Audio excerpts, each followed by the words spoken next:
আলী রাদিয়াল্লাহু তাআলা আনহু বলেন, আমারানা রাসূলুল্লাহ সাল্লাল্লাহু আলাইহি ওয়াসাল্লাম আন নাস্তাশরিফাল আইনা ওয়াল উযুনা। রাসূলুল্লাহ সাল্লাল্লাহু আলাইহি ওয়াসাল্লাম আমাদেরকে হুকুম করেছেন, আমরা হজের কোরবানি হোক আর সাধারণ কোরবানি হোক, সব কোরবানিরই একই কথা, আমরা কোরবানির জন্য পশু ক্রয় করার সময় যাতে একটু চোখ দেখে নিই, কান দেখে নিই। চোখ এবং কি কান, মানে যে পশুটা আমি কোরবানিটা তো হলো আল্লাহর নৈকট্য অর্জনের জন্য, আল্লাহর দরবারে পেশ করা, সেজন্য একটু সুন্দর হয়, ভালো হয়, খুঁত না থাকে, নিখুঁত হয় পশুটা, চোখও ভালো, কানও ভালো, হ্যাঁ, এরকম অন্যান্য যেগুলোকে ত্রুটি মনে করা হয় ওই ত্রুটি মুক্ত যাতে হয় এটার খেয়াল রাখা উচিত। একবারে কম ত্রুটি, সামান্য ত্রুটি, ওটা তো ক্ষমাযোগ্য, তারপরেও ওটা থেকে যদি খুব বেশি কি বলবো, দৃষ্টিশক্তি অনেক দুর্বল, দৃষ্টিশক্তি অনেক দুর্বল এমন পশু, এবং একবারে রোগা, চলতে পারে না, চলতে কষ্ট হয়, এত বেশি দুর্বল যদি হয়, রোগা যদি হয়, সেই পশুও চলে না। আর যা চলতে পারে না, নাকি হাঁটতে পারে না, মানে পায়ের সমস্যা, ল্যাংড়া, ওয়াল আজফা আল্লাতী লা তুনকি, শিং, একবারই শিং যদি গোড়া থেকে উঠে যায়, একটা হলো পশুটা সুস্থ কিন্তু শিং বড় হয় না এরকম, ওটাতে সমস্যা নেই, কিন্তু যেটা শিং ছিল, শিং পড়ে গেছে, ভেঙে গেছে, এবং ওটার দুর্বলতা তার মধ্যে প্রকাশ পাচ্ছে, এই ধরনের এত দুর্বল পশু কোরবানি হিসাবে পেশ করা ঠিক না আল্লাহর দরবারে। বরং যা প্রত্যেকের নিজ নিজ সামর্থ্য অনুসারে ভালো থেকে ভালো, সুস্থ সবল, ভালো মজবুত পশু কোরবানির জন্য গ্রহণ করবে, তবে সামর্থ্যের ভিতরে, নিজের সামর্থ্যের ভিতরে। 1, 2 নম্বর, আল্লাহকে খুশি করার জন্য, লোক দেখানোর জন্য না, এটা খুব মনে রাখতে হবে। অনেক দামি গরু কিনলাম, কিন্তু কিনেছি কি জন্য, যে দেখো সবাই, সবচেয়ে এবারের বাজারের সেরা গরুটা, হ্যাঁ, সেরা উঁটটা কে খরিদ করলো, অমুকে খরিদ করলো। এটা অন্যায়। আল্লাহ রাব্বুল আলামিন ইখলাসবিহীন ইবাদত কবুল করেন না। লান ইয়ানালাল্লাহা লুহুমুহা ওয়ালা দিমাউহা ওয়ালাকিন ইয়ানালুহুত তাকওয়া মিনকুম।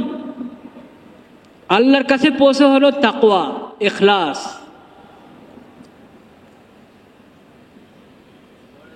লোক দেখানো, মানুষকে দেখানো,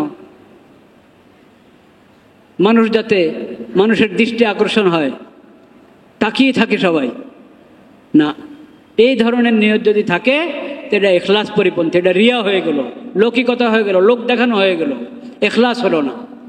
ইখলাসবিহীন ইবাদত আল্লাহর কাছে কবুল হয় না। আল্লাহ যত ইবাদতের নির্দেশ করেছেন বান্দাদেরকে, সব ইবাদতের মধ্যে আল্লাহ শর্ত লাগিয়েছেন ইখলাস। ইন্নামাল আমালু বিন্নিয়াত, তোমার আমলের মূল্যায়ন হবে আল্লাহর কাছে তোমার নিয়ত কত খাঁটি, নিয়ত কত মজবুত, কোনটা কত লিল্লাহ, আল্লাহর জন্য, একমাত্র আল্লাহর জন্য, একমাত্র আল্লাহকে রাজি করার জন্য, আল্লাহকে খুশি করার জন্য, সেটা আল্লাহর কাছে গ্রহণযোগ্য হবে। অনেক এত মন গোস্ত হয়েছে, হ্যাঁ, তারপরে অনেক এটাকে সাজগোজ করে তার দিকে ঘুরালাম, দেখালাম, নাউজুবিল্লাহ, এগুলো কিচ্ছু কাজে আসবে না আল্লাহর কাছে। আল্লাহ এগুলো এভাবে গ্রহণ করেন না। রক্ত লাগিয়ে দেওয়া হলো পশুর গায়ে, আল্লাহর কাছে এগুলো পৌঁছে না। এক এক এলাকায় প্রদর্শনীর জন্য এক এক নিয়ম থাকে, প্রদর্শনীর জন্য, দেখানোর জন্য এক এক এলাকায় এক এক নিয়ম থাকে। সব নিয়ম, যত নিয়ম ইখলাস পরিপন্থী, যত নিয়ম সুন্নত পরিপন্থী, সব ত্যাগ করতে হবে আমাদেরকে, সব ছাড়তে হবে। যদি চাই যে এটা এবাদত হবে, এবাদতটা আল্লাহর কাছে কবুল হবে, তাহলে একমাত্র রাস্তা লৌকিকতা সব কিছু ছাড়তে হবে, প্রদর্শনের যত নিয়ম সব ছাড়তে হবে, একমাত্র আল্লাহকে রাজি খুশি করার জন্য এবাদতটা করতে হবে।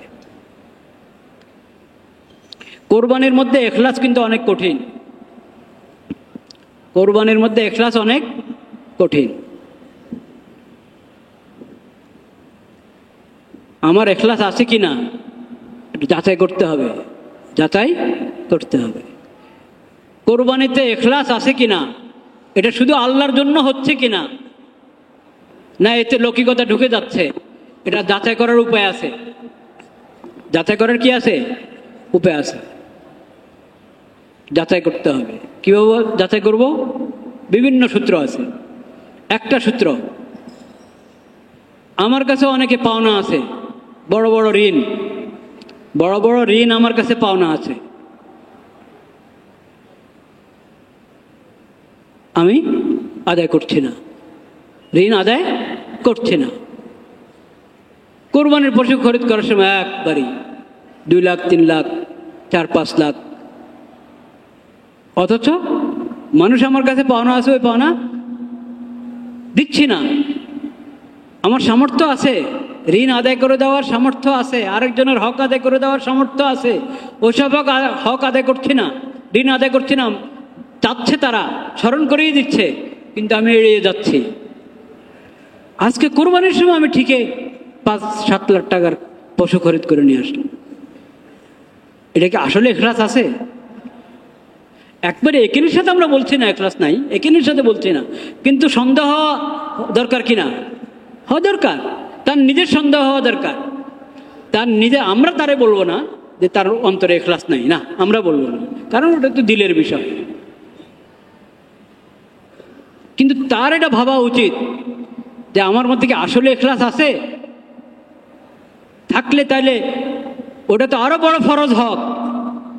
মানুষের ঋণ যে সময় নির্ধারিত সেই সময় পার হয়ে গেছে, দিচ্ছি না, তারা বিশেষ করে যারা কষ্ট পাচ্ছে, টালমটল টাল বাহানা করার কারণে কষ্ট পাচ্ছে, সেটা তো ডবল হারাম ওই ঋণ আদায় করতে বিলম্ব করা। ওই ফরজ হক আমি আদায় করছি না, কিন্তু এখানে এত খরচ করছি কেন? আমার নিজের নিয়তের যাচাই নিজেকে করা উচিত। এটা তো ঋণ, সে ঋণ নিয়েছি, এখন দিতে হবে, এটা তো স্পষ্ট কথা। এরকমভাবে আরও স্পষ্ট কথা, হক, মিরাসের হক, বোনদের হক দেওয়া হচ্ছে না, ফুফুদের হক দেওয়া হচ্ছে না, তাদের হক আদায় করছি না। কিন্তু কোরবানির জন্য আমাকে কেউ কিছু বলতেই হয় না, আমি আগ বেড়িয়ে কোরবানি করি। যদ্দূর আমার উপর ওয়াজিব না, এর চেয়ে আরো বেশি করি, অথচ ফরজ হক আদায় করছি না। মিরাস, দাদার ইন্তেকালের পরে ফুফুরা যেটা পাতো, বাপ চাচাও দেয় নাই, এখন আমরাও দিচ্ছি না, আমরা ভাই বেড়াদাররাও দিচ্ছি না। বাপ ইন্তেকাল করেছে, বোনদেরকে আমরাও দিচ্ছি না, এটা ফরজ হক আদায় করছি না। কোরবানির ব্যাপারে আমি নিজেই দেখি আগ্রহী খুব,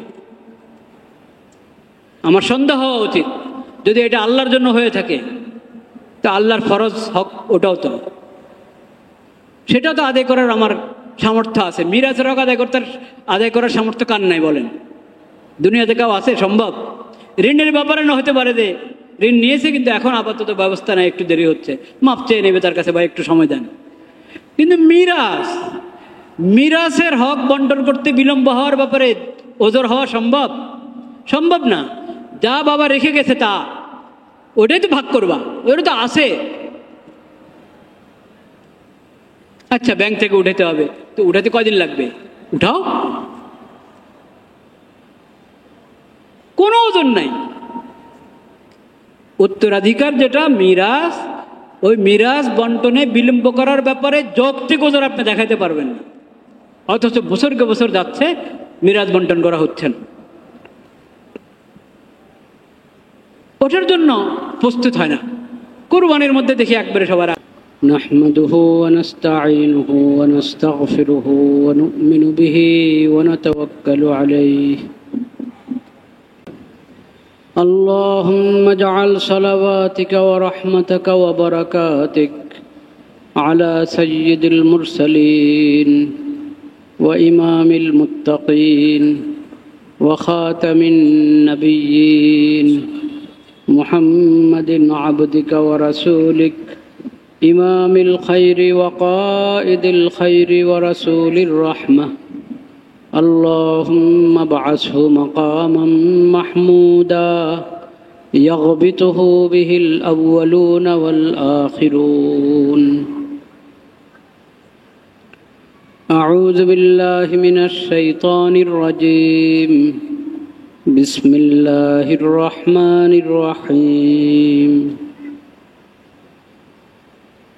قل إنني هداني ربي إلى صراط مستقيم دينا قيما ملة إبراهيم حنيفا.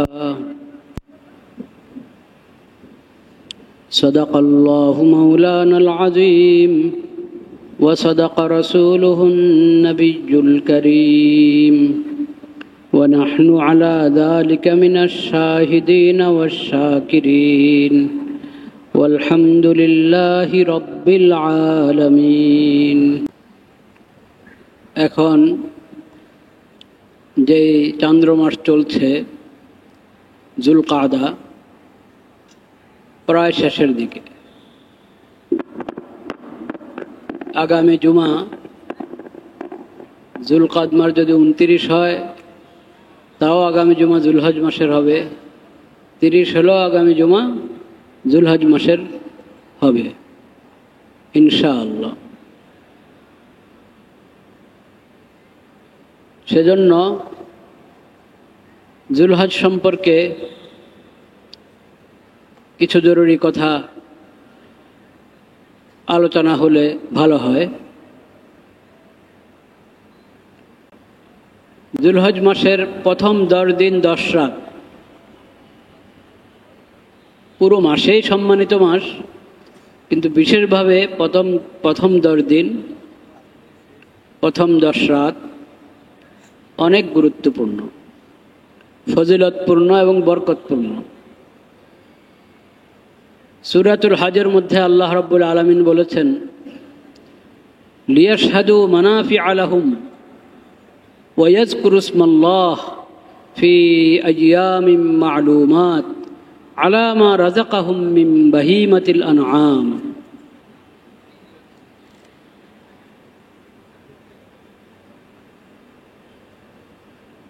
এই দিনগুলোর কথা কোরআন কারিমে আল্লাহ তাআলা বলেছেন আইয়ামুম মা'লুমাত, এবং এই দিনগুলোতে বিশেষভাবে আল্লাহর জিকিরের জন্য আল্লাহ তাআলা বলেছেন।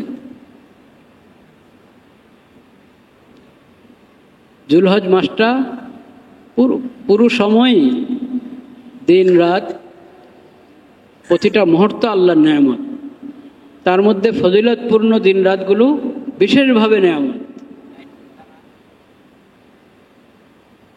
সেই ফজিলতপূর্ণ এবং বরকতপূর্ণ দিনগুলো এবং রাতগুলোর মধ্যে রয়েছে জুলহজের প্রথম 10 দিন এবং 10 রাত। আইয়ামুম মা'লুমাত ফি আইয়ামিম মা'লুমাত, জানা দিনগুলোতে তোমরা আল্লাহর জিকির করবে। সেই দিনগুলো কি? সাহাবী আব্দুল্লাহ ইবনে আব্বাস রাদিয়াল্লাহু তাআলা আনহু সহ, আব্দুল্লাহ ইবনে আব্বাস রাদিয়াল্লাহু তাআলা আনহুমা সহ সালাফের অনেক মনীষী বলেছেন আইয়ামুম মা'লুমাত জুলহজের প্রথম 10 দিন।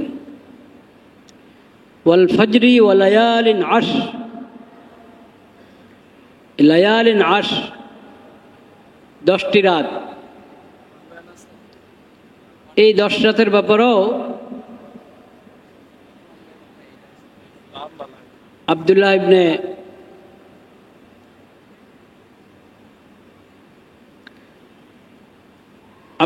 আব্বাস রাদিয়াল্লাহু তাআলা আনহুমার শাগরিদ ইকরামা থেকে বর্ণিত লায়ালিন আশ, এই 10টি রাত বলতে জুলহজের 10 রাত। তো এই দিনগুলো, এই রাতগুলো অনেক গুরুত্বপূর্ণ। সহিহ বুখারীর মধ্যে আব্দুল্লাহ ইবনে আব্বাস রাদিয়াল্লাহু তাআলা আনহুর মাধ্যমে নবী করিম সাল্লাল্লাহু আলাইহি সাল্লামের বাণী, মাল আমালু ফি আইয়ামিল আশরি আফজালু মিনাল আমালি ফি হাদিহি, ক্বালু ওয়ালাল জিহাদ, ক্বালা ওয়ালাল জিহাদ ইল্লা রাজুলুন খারাজা ইউখাতিরু বিনাফসিহি ওয়া মালিহি ফালাম ইয়ারজি' বিশাইইন।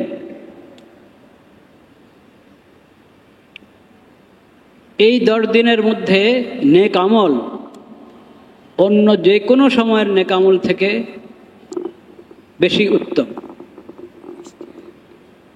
এই 10 দিনের নেক আমলের চেয়ে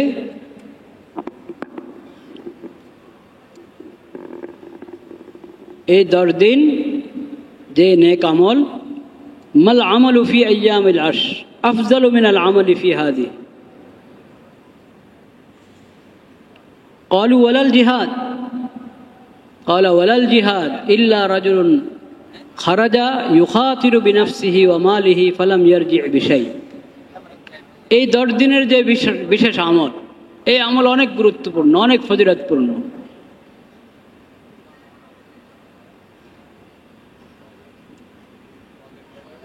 আল্লাহর কাছে এই দিনের আমলগুলো অনেক প্রিয়। কি কি আমল?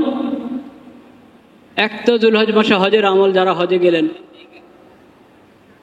তাদের জন্য উমরা এবং হজের আমল। আর পুরো মুসলিম উম্মতের জন্য যেখানেই থাকুক না কেন তাদের জন্য কোরবানির আমল। এই দুটো আমল এমন যে এটা জুলহজ মাস ছাড়া অন্য কোনো মাসে সম্ভব না। হজটা, উমরা তো বছরের যে কোনো সময় হতে পারে, খালি হজের যে 5 দিন, 5 দিন ছাড়া। কিন্তু হজ তো জুলহজে হবে, কোরবানি তো জুলহজে হবে। এই সময়ের যে আমল, এই আমলের চেয়ে উত্তম কোনো আমল হতে পারে না। এই দিনগুলোর জন্য, এই দিনগুলোর নির্ধারিত আমল, ওটাই বরকতপূর্ণ এবং ফজিলতপূর্ণ। এই আমল বাদ দিয়ে অন্য আমল, ওটা ফজিলতপূর্ণ হতে পারে না।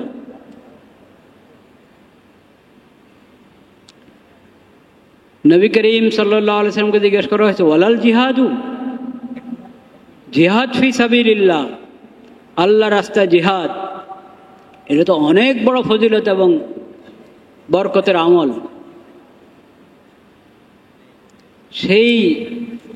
সেই জিহাদের আমলও কি এই দিনের আমলগুলো থেকে উত্তম হবে না? নবী করিম সাল্লাল্লাহু আলাইহি ওয়াসাল্লাম বলেছেন যে না, হবে না। ইল্লা রাজুলুন খারাজা ইউখাতিরু বিনাফসিহি ওয়া মালিহি ফালাম ইয়ারজি বিশাইইন। হ্যাঁ, যদি কেউ আল্লাহ রাস্তায় জিহাদে বের হলো,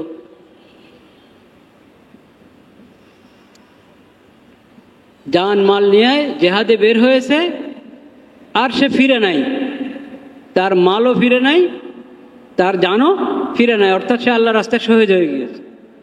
শহীদ হয়ে গেলে তাহলে সেই ফজিলত অবশ্যই উঠতে হবে।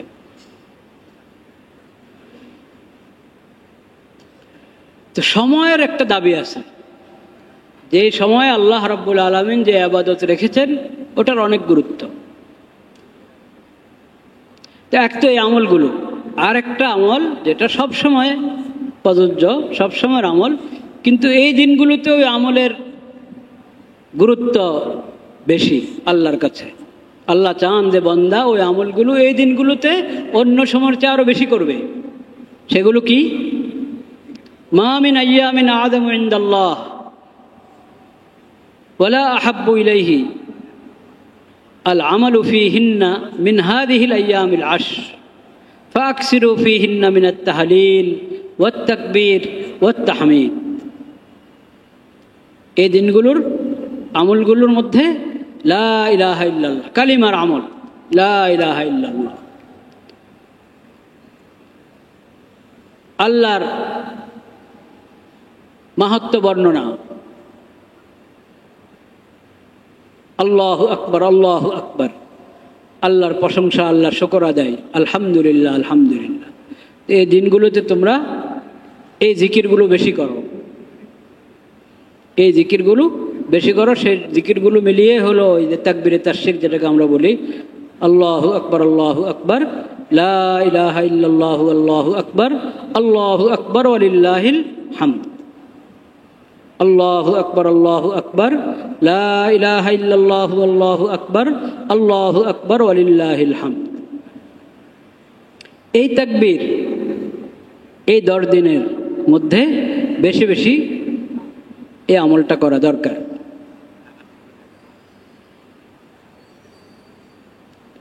এই আমল তো সব সময় পুরো বছরেই লা ইলাহা ইল্লাল্লাহর জিকিরও পুরো বছর আছে, আলহামদুলিল্লাহ, আল্লাহু আকবার, এসব জিকির পুরো বছরেরই জিকির।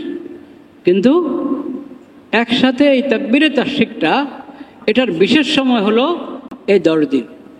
এই 10 দিনের মধ্যে আবার বিশেষ সময় হলো 9 তারিখ ফজর থেকে 13 তারিখ আসর পর্যন্ত, প্রতি ফরজ নামাজের পরে। আল্লাহু আকবার, আল্লাহু আকবার, লা ইলাহা ইল্লাল্লাহু, আল্লাহু আকবার, আল্লাহু আকবার ওয়ালিল্লাহিল হামদ। ফরজ নামাজের পরে একবার এই তাকবীর আদায় করা ওয়াজিব, সে তো আছে, ওটা তো বিশেষ বিধান। কিন্তু ওটা ছাড়াও এই দিনগুলোতে যত পারি এই আমল করব। আল্লাহু আকবার, আল্লাহু আকবার, লা ইলাহা ইল্লাল্লাহু, আল্লাহু আকবার, আল্লাহু আকবার ওয়ালিল্লাহিল হামদ, আল্লাহু আকবার, আল্লাহু আকবার, লা ইলাহা ইল্লাল্লাহু, আল্লাহু আকবার, আল্লাহু আকবার ওয়ালিল্লাহিল হামদ। এই আমলটা কিন্তু কম আমাদের মধ্যে। এই আমলটা ঈদের দিন কিছু হয়, ঈদ উল ফিতির, ঈদ উল আজহা, দোনো ঈদের মধ্যেই তাকবীরে তাশরিকের আমল আছে। ঈদের দিন 9 তারিখ ফজর থেকে আসর, ওটা একটা ওয়াজিব আমল। এছাড়া তাকবীরে তাশরিকের আমল 10 দিন,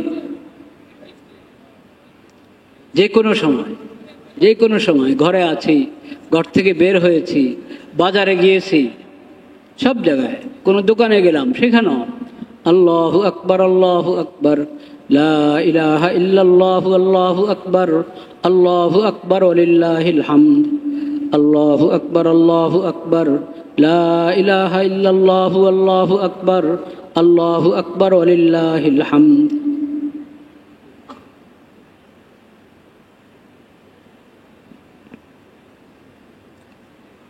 লা ইলাহা ইল্লাল্লাহ, লা ইলাহা ইল্লাল্লাহ, লা ইলাহা ইল্লাল্লাহ। ইনশাআল্লাহ আরাফার দিন, মানে 9 যুলহজ এবং 10 যুলহজ সম্পর্কে সামনের জুমা আল্লাহ হায়াতে রাখলে ইনশাআল্লাহ কিছু আলোচনা হবে। আজকে নগদ যে কথাগুলো বলা দরকার মনে হচ্ছে, সেগুলো আমরা কিছু আলোচনা করব ইনশাআল্লাহ।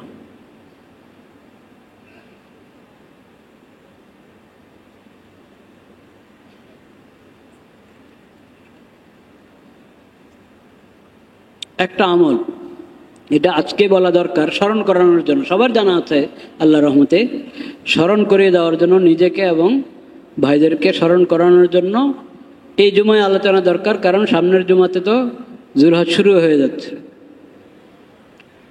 আমলটা হলো, যাদের কোরবানির ইচ্ছা আছে, কোরবানি করার নিয়ত আছে, কোরবানি তার উপর জরুরি, এই জন্য হোক বা নফল কোরবানি হিসাবে হোক, কোরবানি করার যার ইচ্ছা আছে তার জন্য গুরুত্বপূর্ণ একটা আমল হলো যুলহজের চাঁদ, যুলহজ মাসের নতুন চাঁদ দেখা দেওয়ার আগে, মানে যুলহজ মাস শুরু হওয়ার আগেই সে নিজের নখ কাটা, মোচ কাটা, পশম কাটা, এই কাজগুলো আগে সেরে নেবে।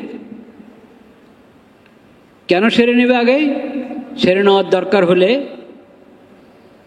সেরে নেবে, কারণ যুলহজ মাস শুরু হওয়ার পর কোরবানি করা পর্যন্ত এই সময়টুকুতে ওই ব্যক্তির জন্য যে কোরবানির নিয়ত করেছে, এরাদা করেছে, তার জন্য বিধান হলো সে নখ কাটবে না, মোষ কাটবে না, শরীরের আরও যেই জায়গার পশম ফেলে দিতে হয়, অনেক দিন পর্যন্ত এটা রাখা যায় না, ওই জিনিসগুলো কাটার সময় এই 10 দিন না, যুলহজের প্রথম তারিখ, মানে প্রথম তারিখ বলতে চাঁদ দেখা দেওয়ার পর থেকে ওই রাত থেকে শুরু হবে কোরবানি করা পর্যন্ত, এই সময়টুকুতে আমি এই কাজগুলো থেকে বেঁচে থাকব।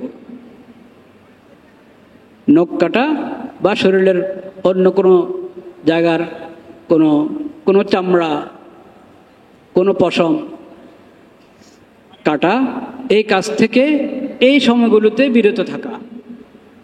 কি হিকমত এটাতে আছে, কি তাৎপর্য? অনেক তাৎপর্য থাকতে পারে, কিন্তু এটা বিধান। নবী করিম সাল্লাল্লাহু আলাইহি সাল্লাম বলেছেন যে কোরবানি করার ইচ্ছা পোষণ করেছে সে যেন এই 10 দিন যুলহজের চাঁদ দেখার পর থেকে কোরবানির করা পর্যন্ত এই কাজগুলো থেকে বিরত থাকে। এটা আমাদের মনে থাকা দরকার, এটা গুরুত্বপূর্ণ সুন্নত।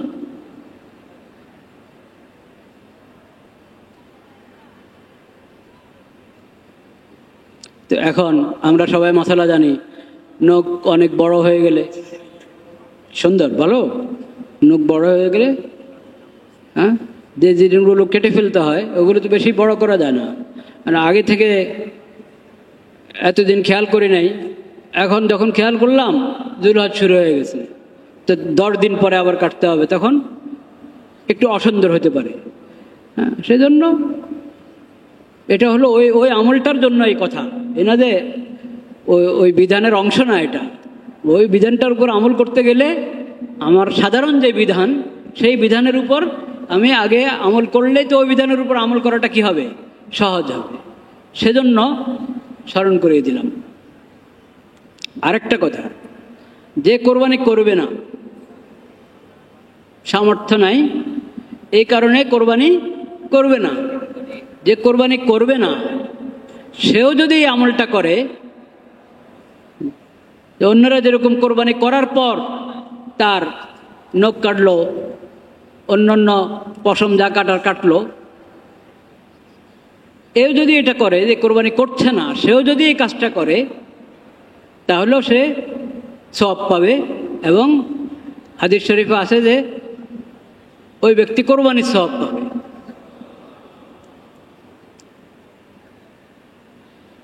আবু দাউদ শরীফের মধ্যে হাদিসটি আছে, উমিরতু বিয়াউমিল আযহা ঈদান জাআলাহু আল্লাহু আযজা ওয়া জাল্লা লিহাযিহিল উম্মাহ। قال الرجل أرأيت إن لم أجد إلا منيحة ابني أفأضحي بها؟ قال لا، ولكن تأخذ من شعرك وأظفارك وتقص شاربك وتحلق عانتك فتلك تمام أضحيتك عند الله عز وجل.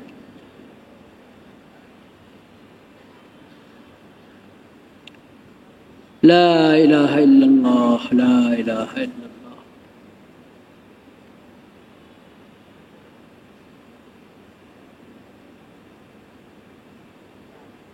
তো যুলহজ মাসের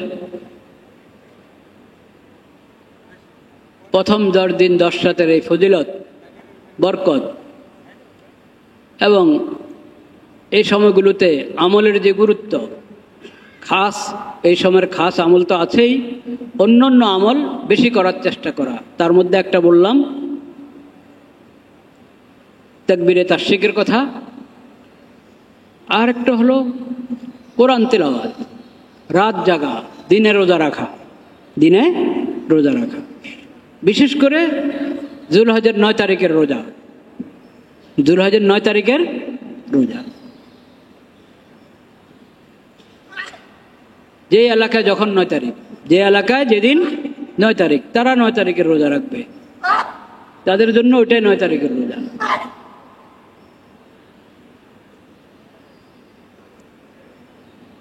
আল্লাহ রাব্বুল আলামিনের কুদরত এটা, যে চাঁদ পুরো পৃথিবী থেকে এক সময় দেখা যায় না, নতুন চাঁদ একই সময় দেখা যায় পুরো পৃথিবী থেকে, একই সময় দেখা যায় না।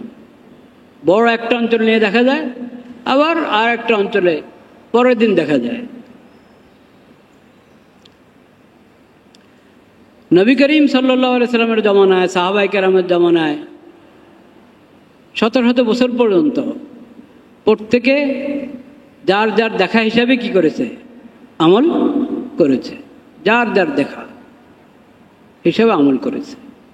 এমনকি কাছাকাছি জায়গাতেও এক জায়গায় আরেক জায়গার খবর পায় নাই, তখনও নিজ নিজ দেখা হিসাবেই করেছে। যদিও কাছাকাছি জায়গায় সংবাদ পেয়ে গেলে, প্রমাণিত হয়ে গেলে তারা একই তারিখে করবে, কিন্তু দুনিয়ার এক মাথা থেকে আরেক মাথা সবাই একই দিনে করবে রোজা ঈদ, এগুলা আবেগী মানুষদের কথা। একবারে সম্মান করে বললে এটাই বলতে হবে, আবেগী মানুষদের কথা। এগুলো শরীয়তের মাসালা না। তাদের আবেগ এত কঠিন, পুরা দেশ একদিকে, তারা আরেক দিকে দেখবেন। এবং পত্রিকাওয়ালারাও কেন জানি ওগুলো খুব প্রচার করে। আজকে এত গ্রাম ঈদ হচ্ছে, দেশে চলছে রোজা, আর ওনারা পত্রিকা ছাপাচ্ছেন আজকে এত গ্রাম ঈদ হচ্ছে,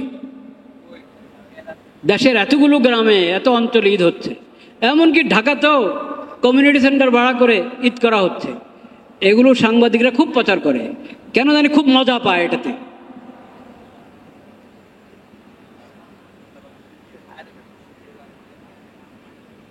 মনে রাখবেন, এই চিন্তা যে পুরা দুনিয়াতে একই তারিখে রোজা ঈদ হতে হবে এরকম কোনো বিধান শরীয়তে দিয়েছে কোরআনের মধ্যে, হাদিসের মধ্যে, এই ধারণা ঠিক না। এই ধারণা ঠিক না। আর এটা সম্ভব না। পুরা দুনিয়ার কথা যদি আপনি বলেন, এটা সম্ভব না। সময়ের যেই নিজাম আল্লাহ তাআলা বানিয়েছেন, ভৌগোলিক যে অবস্থান মুসলিম দেশগুলোর, ওটা কোনোভাবেই সমর্থন করে না যে একই তারিখে সম্ভব। এটা লম্বা আলোচনার দাবি রাখে। আজকে কথায় এসে গেল যে আমি বললাম, এটা কিন্তু হালকা বিষয় না। এই যে বিচ্ছিন্ন হয়ে যাওয়া, আমি আলাদা ঈদ করব, এরা মানে হলো দেশের সমস্ত আলেম ওলামাদেরকে অবজ্ঞা করা, প্রশাসনকে অবজ্ঞা করা। এটা প্রশাসনকে অবজ্ঞা করা হলো। প্রশাসনের পক্ষ থেকে একটা হেলাল কমিটি আছে, নতুন চাঁদ দেখা কমিটি আছে, তারা ফয়সালা করছে। সেই কমিটির মধ্যে ওলামায়ে কেরাম আছেন। ওখানে ফয়সালা হচ্ছে। আপনি যদি আরেকদিন আগে করেন তো এই ফয়সালাকে অবজ্ঞা করলেন।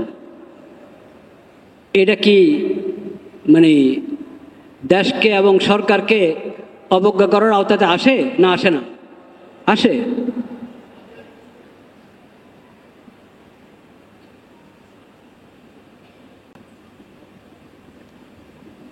এটা বুঝতে হবে বিষয়টা।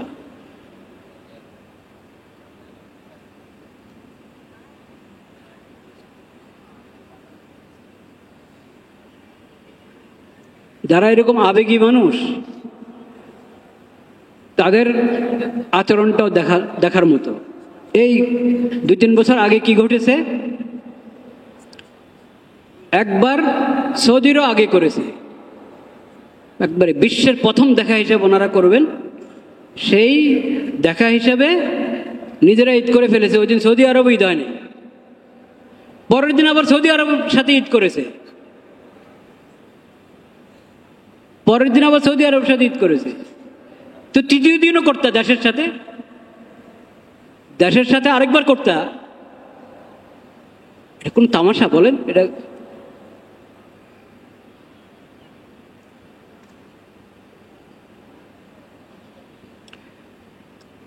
তো নিজের কাছে কোনটা ভালো লাগে? আবেগ। একজন আছেন খালি বিজ্ঞানের কথা বলেন, বিজ্ঞান কি বলে?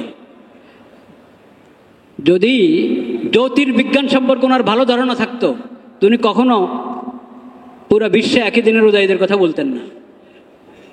কিন্তু খালি বিজ্ঞান বলে, আর বিজ্ঞান বলে বলে সারা বিশ্বে একই দিনের রোজা ঈদ করতে হবে।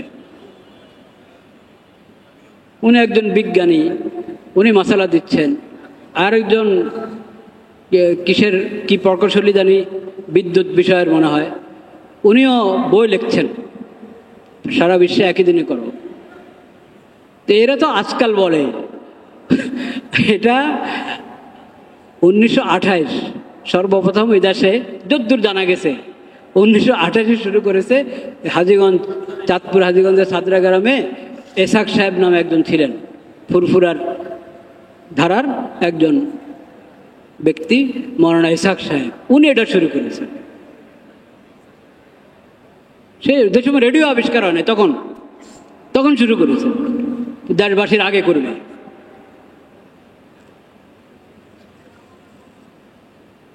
এখনো না আপনি বলবেন যে আমরা খবর জানি, অন্য জায়গার খবর জেনে ফেলেছি, এখন আমরা কি করব? হ্যাঁ, আরাফা আমাদের এখানে 8 যুলহজ্জা চলছে আর হাজিরা আরাফাতে অবস্থান করছে।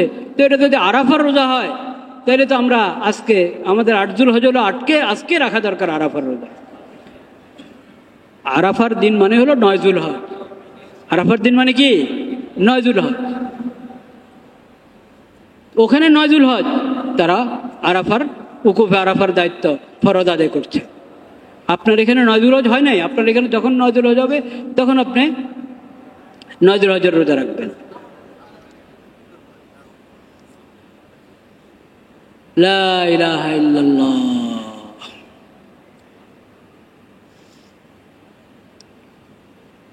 যাই হোক,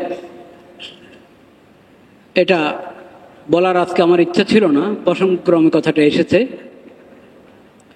এটা লম্বা দাবি রাখে। এখন আমি এটা বুঝতে পারছি কারো কারো মনে, যারা ওরকম চিন্তা পোষণ করেন, হ্যাঁ, তাদের মনে মনে বিভিন্ন প্রশ্ন আছে। তো ওই সব প্রশ্ন, কোনটা যৌক্তিক প্রশ্ন, কোনটা অযৌক্তিক প্রশ্ন, কোন প্রশ্নের কি উত্তর, ওগুলো আল্লাহর রহমতে ক্লিয়ার করা আছে। কিন্তু সেটা তো আর এত অল্প সময়ের আলোচনায় সব কথা বলা যায় না। আর 2টা কথা বলবো আমি। একটা হলো কোরবানির জন্য পশু সংগ্রহ করা, হয়তো এখন থেকে আমরা শুরু করতে যাচ্ছি। এখানে কয়েকটা বিষয় মনে রাখতে হবে। একটা তো নবী করিম সাল্লাল্লাহু আলাইহি সাল্লাম আমাদেরকে সতর্ক করে গিয়েছেন,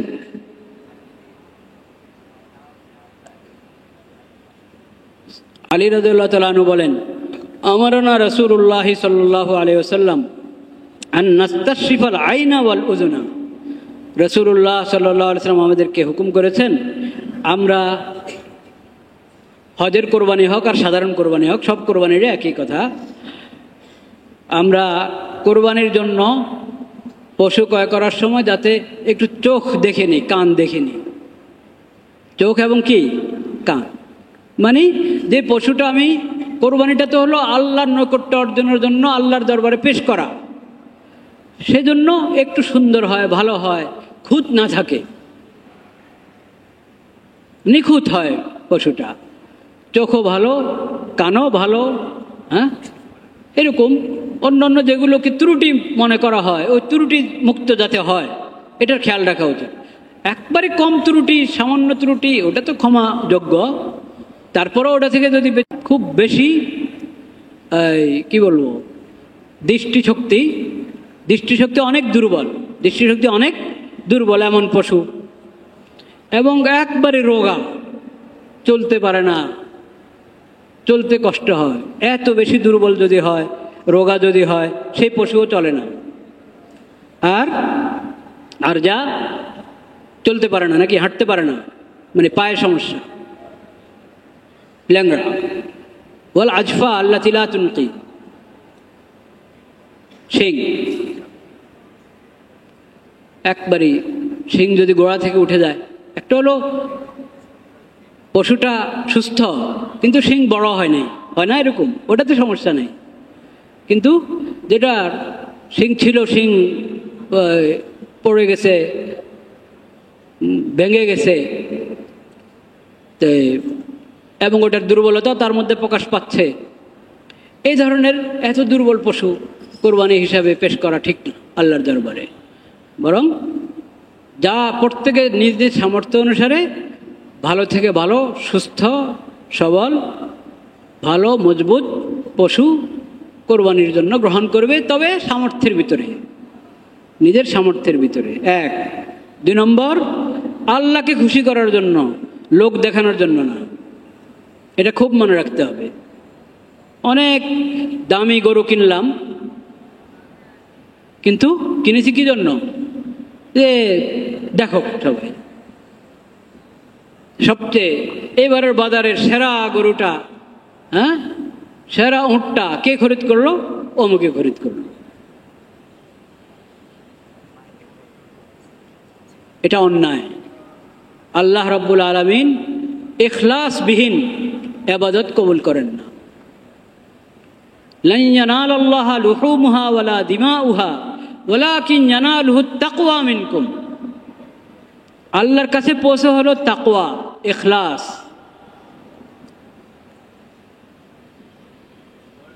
লোক দেখানো, মানুষকে দেখানো, মানুষ যাতে মানুষের দৃষ্টি আকর্ষণ হয়, তাকিয়ে থাকে সবাই, না। এই ধরনের নিয়ত যদি থাকে, এটা ইখলাস পরিপন্থী, এটা রিয়া হয়ে গেল, লৌকিকতা হয়ে গেল, লোক দেখানো হয়ে গেল, ইখলাস হলো না। ইখলাসবিহীন ইবাদত আল্লাহর কাছে কবুল হয় না। আল্লাহ যত ইবাদতের নির্দেশ করেছেন বান্দাদেরকে, সব ইবাদতের মধ্যে আল্লাহ শর্ত লাগিয়েছেন ইখলাস। ইন্নামাল আমালু বিন্নিয়াত। তোমার আমলের মূল্যায়ন হবে আল্লাহর কাছে তোমার নিয়ত কত খাঁটি, নিয়ত কত মজবুত, কোনটা কত লিল্লাহ, আল্লাহর জন্য, একমাত্র আল্লাহর জন্য, একমাত্র আল্লাহকে রাজি করার জন্য, আল্লাহকে খুশি করার জন্য, সেটা আল্লাহর কাছে গ্রহণযোগ্য হবে। অনেক এত মন গষ্ট হয়েছে, হ্যাঁ, তারপরে অনেক এটাকে সাজগোজ করে তার দিকে ঘুরালাম, দেখালাম, নাউযুবিল্লাহ। এগুলো কিচ্ছু কাজে আসবে না আল্লাহর কাছে। আল্লাহ এগুলো এভাবে গ্রহণ করেন না। রক্ত লাগিয়ে দেওয়া হলো পশুর গায়ে, আল্লাহর কাছে এগুলো পৌঁছে না। এক এক এলাকায় প্রদর্শনীর জন্য এক এক নিয়ম থাকে, প্রদর্শনীর জন্য, দেখানোর জন্য এক এক এলাকায় এক এক নিয়ম থাকে। সব নিয়ম, যত নিয়ম ইখলাস পরিপন্থী, যত নিয়ম সুন্নত পরিপন্থী, সব ত্যাগ করতে হবে আমাদেরকে, সব ছাড়তে হবে। যদি চাই যে এটা ইবাদতটা ইবাদত হবে, ইবাদতটা আল্লাহর কাছে কবুল হবে, তাহলে একমাত্র রাস্তা লৌকিকতা, সব কিছু ছাড়তে হবে। প্রদর্শনের যত নিয়ম সব ছাড়তে হবে, একমাত্র আল্লাহকে রাজি খুশি করার জন্য ইবাদতটা করতে হবে। কোরবানির মধ্যে ইখলাস কিন্তু অনেক কঠিন, কোরবানির মধ্যে ইখলাস অনেক কঠিন। আমার ইখলাস আছে কিনা যাচাই করতে হবে, যাচাই করতে হবে। কোরবানিতে ইখলাস আছে কিনা, এটা শুধু আল্লাহর জন্য হচ্ছে কিনা, না এতে লৌকিকতা ঢুকে যাচ্ছে, এটা যাচাই করার উপায় আছে। যাচাই করার কি আছে? উপায় আছে, যাচাই করতে হবে। কীভাবে যাচাই করব? বিভিন্ন সূত্র আছে। একটা সূত্র, আমার কাছে অনেকে পাওনা আছে, বড় বড় ঋণ, বড় বড় ঋণ আমার কাছে পাওনা আছে, আমি আদায় করছি না, ঋণ আদায় করছি না।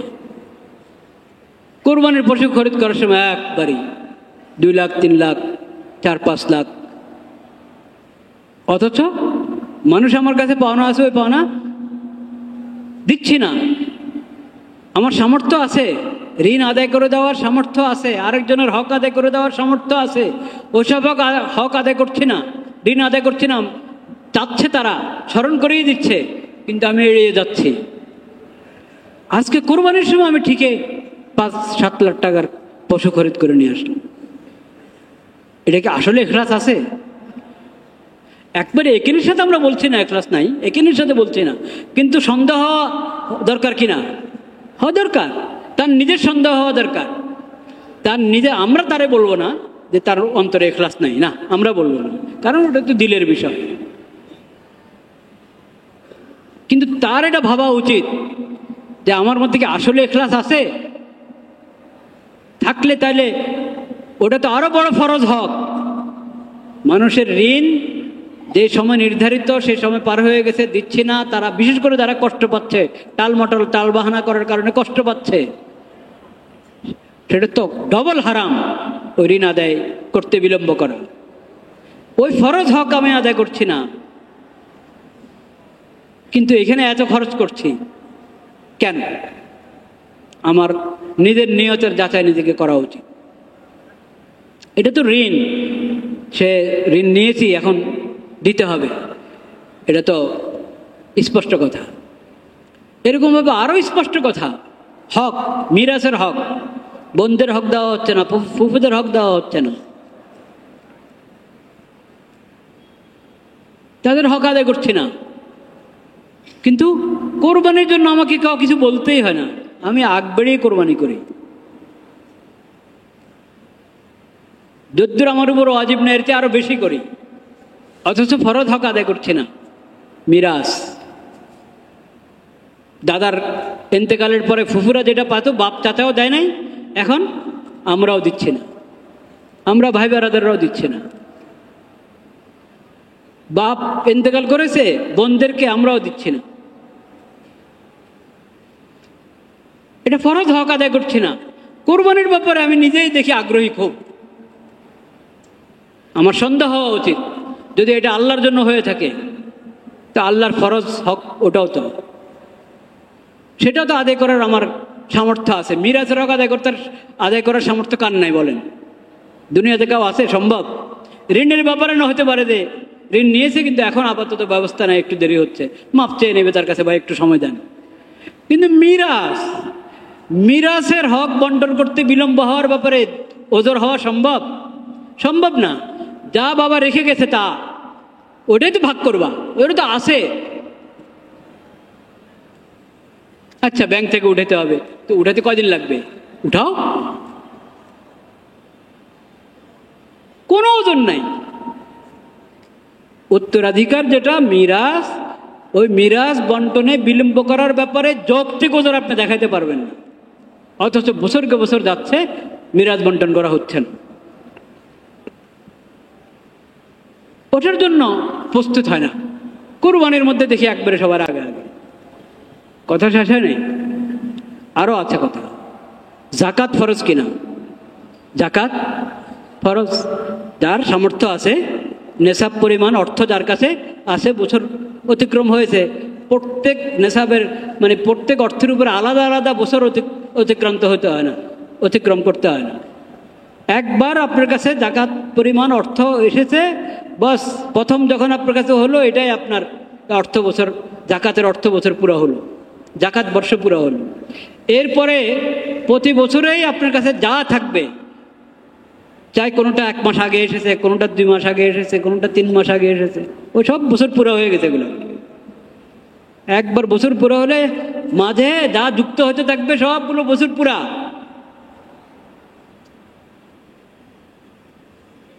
জাকাত যোগ্য যা যুক্ত হচ্ছে সবগুলো বছর হয়ে যাচ্ছে। তা আপনি জাকাত দিবেন প্রতি বছর, সামান্য জাকাত, কত ভাগ? 2.5 ভাগ, শতকরা 2.5% মাত্র।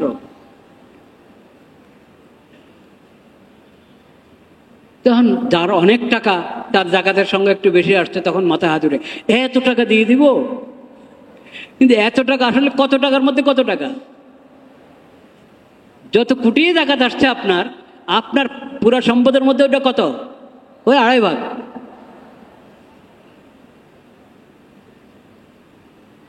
জাকাত আদায় করছে না, বছরকে বছর পার হয়ে যাচ্ছে, জাকাত আদায় করা হচ্ছে না।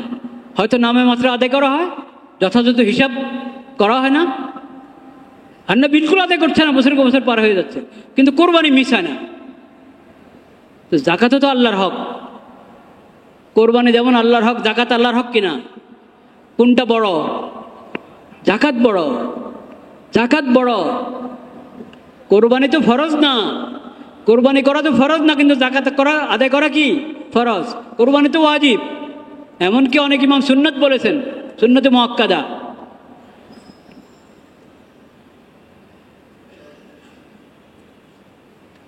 তো এই যে কোরবানির ব্যাপারে আমি আগ্রহী, কিন্তু জাকাত আদায়ের ক্ষেত্রে আগ্রহী না, এর মানে এটা সমাজ দেখে, ওটা সমাজ দেখে না, এমন কি না? যদি এমন হয়ে থাকে তাহলে আমাকে নিজের নিয়তের খোঁজ লাগানো দরকার কিনা, নিয়ত যাচাই করা দরকার। সেজন্য বলছিলাম যে কোরবানির ব্যাপারে নিজের নিয়ত এবং ইখলাস কতটুকু আছে ওটা খুব ভালোভাবে আমরা যাচাই করার চেষ্টা করবো ইনশাআল্লাহ। আল্লাহ তৌফিক দান করেন। আর একটা কথা বলে শেষ, সেটা হলো কোরবানি তো করব, কোরবানি তো করব, কোরবানির মাসলা মাসাইল আমরা অনেক কিছু জানি, আর ওলামায়ে কেরামের কাছ থেকে শিখে নেব, এই বিষয়ে নির্ভরযোগ্য কোনো কিতাব থেকে শিখে নেব।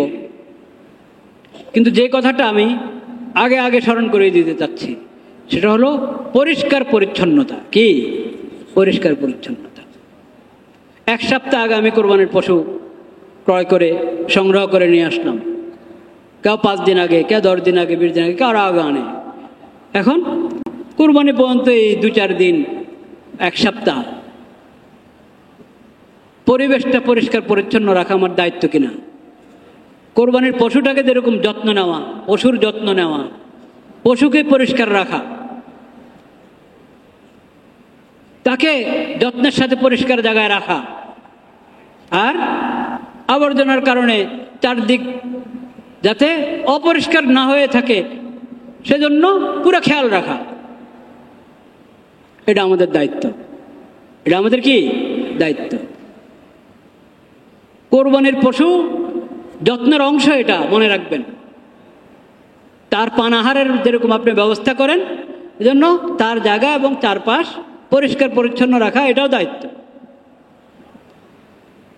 আর কোরবানির দিন, ওই দিন তো আরো বেশি বড় দায়িত্ব। রক্ত যদি পড়ে থাকে, যথাযথ ভালোভাবে পরিষ্কার করা হলো না রক্ত, তো একটু এদিকে লেগে আছে, মোটামুটি পানি ঢেলে দিয়েছে, কিন্তু এখানে কিছু লেগে আছে, ওখানে কিছু লেগে আছে, দেখতে অসুন্দর, আর দুর্গন্ধ হবে কি হবে না? হবে, কঠিন দুর্গন্ধ। আর এই কি বলে ওটা, ভুঁড়ি ফেলে রাখলাম কোথাও, গোবর ফেলে রাখলাম, বইটা ওটা খুলে হয়তো নিয়ে গেছে, কিন্তু ময়লাগুলো ফেলে রাখা হয়েছে, এগুলো অন্যায়। আমার কারণে কোনো রাস্তায় যদি মানুষ দুর্গন্ধ পেল, হাঁটার সময় রাস্তায় মানুষ গোবর পাড়াইতে হলো, কারো জুতায় লাগলো, কারো পায়ে লাগলো, গ্যারেজটা ব্যবহার করা হয়েছে কিন্তু গ্যারেজটাকে একবার পুরো পরিষ্কার করে দুর্গন্ধমুক্ত করে রাখলাম না, রাস্তা ব্যবহার করা হলো, রাস্তাটাকে ঠিক করলাম না, উঠান, উদ্যান, ওটা ব্যবহার করা হয়েছে কিন্তু ওটাকে পুরো পাকসাপ করে পরিষ্কার করে রাখলাম না, এবং ময়লাগুলো যথাযোগ্য স্থানে, নির্ধারিত স্থানে পৌঁছালাম না, রাখলাম না, এগুলো সব অন্যায়। সব কি অন্যায়? এগুলো থেকে বেঁচে থাকতে হবে। এগুলো যদি ঠিক মতো করি তাহলে কোরবানির হক ঠিক মতো আদায় হবে, আর এগুলোর ব্যাপারে যদি অবহেলা করি তো যত দামি কোরবানি আমি আদায় করি আমার এটার মধ্যে ত্রুটি থেকেই যাবে, আর অন্য মানুষ যে কষ্ট পাবে, আমি নিজেই তো কষ্ট পাবো, আমি নিজে তো ওই জায়গা দিয়ে হাঁটতে আমার সমস্যা হবে। এই যে কষ্ট পাচ্ছি, নিজে কষ্ট পাচ্ছি, আরেকজনকে কষ্ট দিচ্ছি, এটা গুনাহ কিনা? গুনাহ, এটা পাপ। তো করলাম একটা নেক আমল আল্লাহকে খুশি করার জন্য, কিন্তু ওই আমলের আগ পরে যা করা উচিত ছিল তা না করার কারণে মানুষ কষ্ট পাচ্ছে, আমি কষ্ট পাচ্ছি, চারপাশের লোকেরা কষ্ট পাচ্ছে, পথচারীরা কষ্ট পাচ্ছে। এইভাবে যে আমি আল্লাহকে নারাজ করলাম, তো আল্লাহর নৈকট্য অর্জনের জন্য যে আমল করলাম সে আমলে কতটুক পেলাম, আর এই গুনাহ করে কতটুক হারালাম, ওটা যোগ বিয়োগ করা দরকার আছে কিনা? আল্লাহ তাআলা আমাদেরকে সমঝ দান করেন। ওয়া আখিরু দাওয়ানা আলহামদুলিল্লাহি রাব্বিল আলামিন।